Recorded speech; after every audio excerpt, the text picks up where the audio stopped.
Bueno, hau zuen aurtengo tablet berria da, eta kaja irekitzen duzuenean, aurkituko duzena da oso erreza zuen tableta, eta kutxaren barruan aurkituko dituzue hainbat kable, bale? Lehenengo eta behin edukiko duzue tableta kargatzeko kablea, baina zuek hau armarioan sartuko duzue, orduan bera zuen kutxan hau utxik egongo da, eta bestetik edukiko duzue adaptadore bat micro USB enbra deritzon honetara. Baina, bueno, oneri kasu askorik ez egin, hau gorde zuen kutsatilean eta beharrezkoa bada erabiliko duzue, baina printzipioz hau ez duzue erabili behar izango. Tableta oso simplea da, ez dauka konexio handirik, eta, bueno, lehenengo ageriko gauza da, zuen Ave Mariako ikastetxeko seilloa daukala, eta gero hau kontuan eduki beharko duzue, bale? Hau zuen tableta identifikatzeko edo istripuren bat edo zerbait badago, zuen tableta identifikatzeko zenbakia da, eta honetaz gain, zuei ere emango dizuegu pegatinatxo bat, tabletean jartzeko bai hemen aurrean edo bai atzean, eta orduan zuek bisualki oso erraz ezagutzeko. Izango da tablet bat, eta orduan badakizue tablet bat hori, pertsona bat hori dagokiola, 2, 3, 4 eta horrela klaseko guztiontzat. Printzipioz tablet normala da, arrunta da, kamera horretik dauka, beste kamera bat atzetik, eta 3 botoi ditu. Pizteko bat, volumena gora egiteko eta volumena behera egiteko. Horrez gain baditu konexioa batzuk.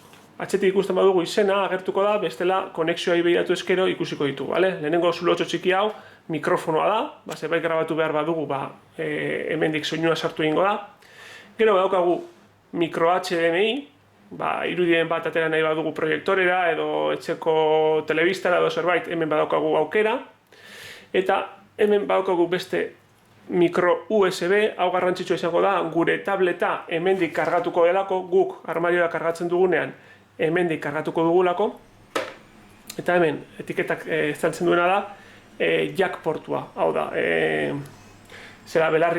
musika entzuteko belarritakoak erabilen dituzue, hemen badaukazue konexioa. Eta printzipioz ez dauka besterik, beheko partean baditu alako pestainatxo batzuk kontu zibile behar direnak, ze hau izango dira teklatura pegatuta joango direnak. Bueno, azkeneko bat ikustu dute ben, micro SD bat badaukazue, memoria USB moduan, micro SD batean badaukazue zerbait korreta, hemen ere sartu daiteke, eta memoria moduan ere erabili daiteke. Tabletaz gain, bigarren apalailu bat dukiko duzu eta hori izango da teklatua. Teklatuaren kutxa ere eskero oso simplea da, ez da ezer agertuko, teklatua bestetik ez da agertuko etiketa batekin, bale? Teklatuak ez dauka inolako konexiorik, bateriarik, kargarik, bale?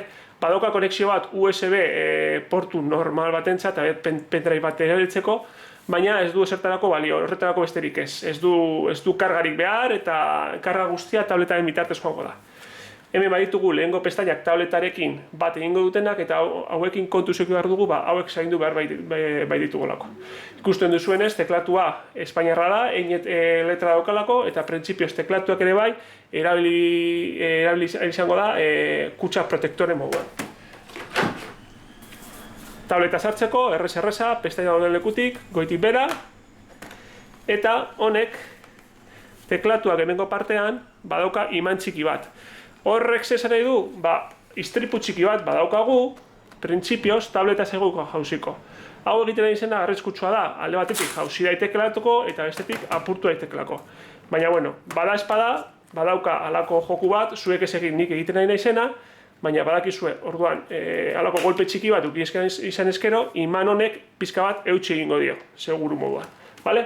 Eta tableta gordene badugu, tableta itxi eta portatil baten modukoa da.